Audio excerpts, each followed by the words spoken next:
दोस्तों, आज की कहानी है बहू ये कैसी जली हुई रोटियां परोस रही है।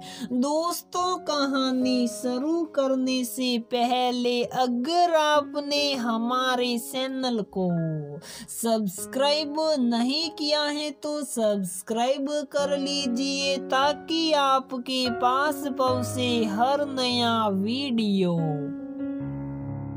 सिमरन बहू ये कैसी जली हुई रोटियां परोस रही है। अब क्या रोटियां बनाना भी सास ही सिखाएगी?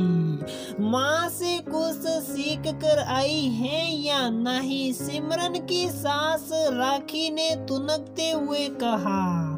सिमरन की अभी एक हफ्ता पहले ही शादी हुई थी। आज पहली बार सिमरन ने अपने ससुराल में खाना बनाया था और करीबी रिश्तेदारों को आज निमंत्रित किया गया था ताकि वे भी नई बहू के हाथ के खाने का स्वाद चख सके, जिसमें सारे परिवार वाले, सिमरन की ननद और उसके पति भी शामिल थे। अपनी सासू माँ के मुंह से ऐसे कड़वे बोल सुनकर जैसे सिमरन का सारा उत्साह ठंडा पड़ गया। पहले चेहरे पर जो खुशी और चमक थी उदासी में तब्दील हो गई थी। उसने धीमी आवाज में कहा, गलती हो गई माँ जी, आप नाराज ना हो, मैं दूसरी रोटी ले आती हूँ। हाँ जाओ, मेरे लिए दूसरी गरम रोटी लेकर आओ,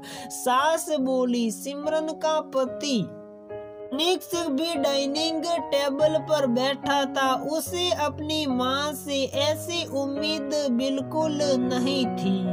तनिष्क, माँ ये आप सिमरन से कैसे बात कर रही हैं? माना रोटी थोड़ी ज्यादा सेकी हुई थी पर जली हुई नहीं थी, अच्छी करारी सेकी हुई थी जैसी आपको पसंद है। राखी सिमरन की सास, बेटा तू मुझे मत सिखा, मुझे अपनी बहू से कैसे बात करनी चाहिए, तो चुपचाप खाना खा। सभी को राखी जी का ये अपनी बहू से इस तरह का व्यवहार करना पसंद नहीं आया, पर माहौल को बिगड़ता देख सभी ने अभी चुप रहने का फैसला किया।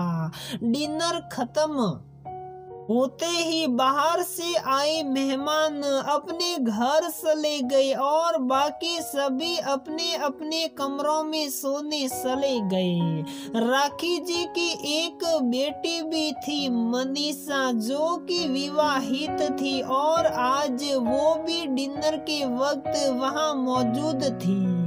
उसे भी अपनी माँ का नई बहू के साथ ऐसा रूखा व्यवहार करना अच्छा नहीं लगा। उसने मन में ठान ली कि हो ना हो किसी भी तरह माँ को समझाना ही पड़ेगा ताकि वो भाभी को सिर्फ अपनी बहू ना मानकर उनसे बेटी जैसा प्यार करे। 2 दिन बाद ही मनीषा के बेटे नकुल, जो कि अब 2 साल का हो गया था, उसका जन्मदिन था। मनीषा के ससुराल में एक छोटी सी पार्टी का इंतजाम किया गया जिसमें राखी जी और उनके परिवार को भी आने का न्योता भेजा गया। सभी लोग समय से मनीषा के ससुराल पहुंच गए। जन्मदिन का केक काटा गया और फिर उसके बाद डिनर टेबल पर सभी को खाना परोसा जाने लगा। मनीषा सबको सब्जियां परोसने लगी। जैसे ही वो अपनी सास की थाली में दाल परोस रही थी, गलती से थोड़ी सी दाल सासू माँ की साड़ी पर भी गिर गई। मनीषा की सास गुस्से में कुर्सी से खड़ी हो गई और मनीषा को बुरा भला कहने लगी। बहू, क्या तुम में इतनी भी समझ नहीं कि दाल कैसे परोसी जाती है। 2 साल हो गए तुम्हें यहाँ आए, पर एक भी काम तुम अगर ठीक से कर लो तो गनीमत है। हर काम में कुछ न कुछ गड़बड़ कर ही देती हो। आज मेरी इतनी महंगी साड़ी खराब कर दी। अपनी माँ से ही कुछ सीख लिया होता, मेरी तो सुनती नहीं तुम। अब जाओ यहाँ से, कोई और परोस देगा। इतना सुनते ही आंखों में आंसू लिए मनीषा जाने लगती हैं, तो मनीषा की माँ राखी जी उसे रोक लेती हैं। राखी जी, रुक मनीषा। अरे बहन जी, ये कैसा तरीका हुआ अपनी बहू से बात करने का। माना बच्ची से गलती हो गई, पर इसका ये मतलब नहीं कि आप उसे इस तरह सबके सामने जलील करे। आप उसे प्यार से भी बोल सकती थी, या सबके जाने के बाद उससे आराम से समझा सकती थी। राखी जी के मुंह से ऐसे शब्द सुन दोनों मनीषा और उसकी सास मुस्कुराने लगी। राखी जी, अरे मैं इतनी सीरियस बात कर रही हूँ और आप हैं कि हंस रही हैं। मनीषा, सॉरी मम्मी, पर ये सब एक नाटक था।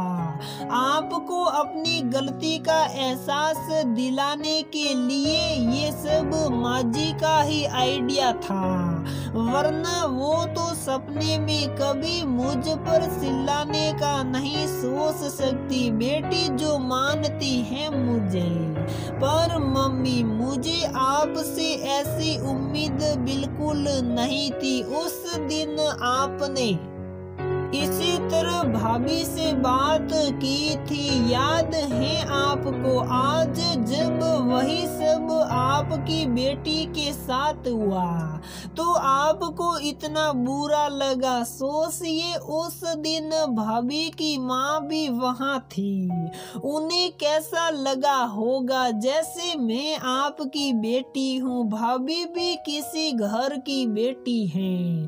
वो अपना सब कुछ पीछे छोड़कर हमारे घर आई है, तो क्या आपने उस दिन उनके साथ जैसा व्यवहार किया वो सही था? जैसा आपने कहा कि आप भाभी को प्यार से भी कह सकती थी, या सबके जाने के बाद उन्हें अकेले में समझा सकती थी। मनीषा की सास, हाँ बहन जी, जब मनीषा ने मुझे उस दिन के बारे में बताया तो सुनकर मुझे भी दुख हुआ। बहू तो घर की इज्जत होती है, आप उन्हें जितना प्यार करेगी बदले में वो आपको उतना ही सम्मान भी देगी। नहीं तो अगर सास बहू के रिश्ते में एक बार खटास आ जाए तो हमेशा के लिए दिलों में दूरियां पैदा हो सकती हैं। इसलिए अपनी बहू को अपनी बेटी ही समझिए और उतना ही प्यार और सम्मान दीजिए जितना आप मनीषा को देती हैं। फिर देखिएगा सिमरन में भी आपको अपनी बेटी ही दिखेगी। ये सारी बातें सुन राखी जी लज्जित होते हुए बोली, आप सभी मुझे माफ कर दीजिए, खास तौर पर सिमरन बेटा, तुम सबसे ज्यादा दिल तो मैंने तुम्हारा दुखाया है। हो सके तो उस दिन के लिए मुझे माफ करना मनीषा बेटा। बहन जी, आप दोनों ने मिलकर मेरी आंखें खोल दी। मुझे अब मेरी गलती का एहसास हो गया है कि सास होने का मतलब सिर्फ अपनी बहुओं पर हुक्म चलाना नहीं होता, बल्कि सास होना तो एक बड़े गर्व और सम्मान की बात है। एक सास सही में सास तब कहलाती है जब वो अपनी बहू को बहू ना मानकर बेटी की तरह समझे और उसको इतना प्यार दे कि उसे अपनी माँ की कमी ना महसूस होने दे। अगर हर सास ये छोटी सी बात समझ जाए तो शायद दुनिया में इससे सच्चा और पवित्र रिश्ता और कोई हो ही नहीं सकता।